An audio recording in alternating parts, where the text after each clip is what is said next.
اسلام آباد میں ممتاز ادیب اور شاعر طاہر حنفی کے 2 شعری مجموعوں کی تقریب رونمائی ہوئی۔ شہزاد علی رپورٹ کر رہے ہیں۔ طاہر پہ عکس ان کا تجسیم کب ہوا ہے، ویران تو رہی ہیں خانہ بدوش آنکھیں۔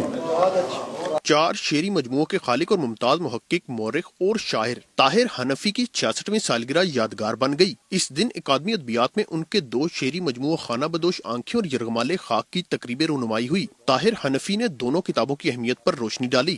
وبا کے موسم نے ہم سب کو محدود بھی کر دیا اور ہمارے ہاں سماجی فاصلے ختم ہو گئے، تو اس حوالے سے جو میرے خیالات تھے اور جو میری سوچ تھی، اس حوالے سے یہ دونوں کتابیں ہیں۔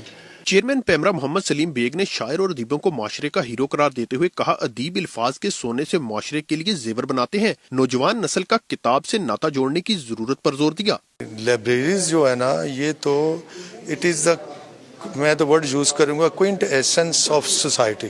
ہمارے ہاں کالجز میں، اسکولوں میں میرا تو یہ ریکویسٹ ہوگی کہ ایک تحریک شروع کی جائے طلباء کو اس طرف راغب کرنے کی، انہیں اس سلسلے میں انہیں کوئی انسینٹیو دیے جائیں کہ آپ یہ کریں۔ تقریب میں علمی، ادبی اور سماجی شخصیات نے شرکت کی۔ اس موقع پر طاہر حنفی کی 66ویں سالگرہ کا کیک بھی کاٹا گیا۔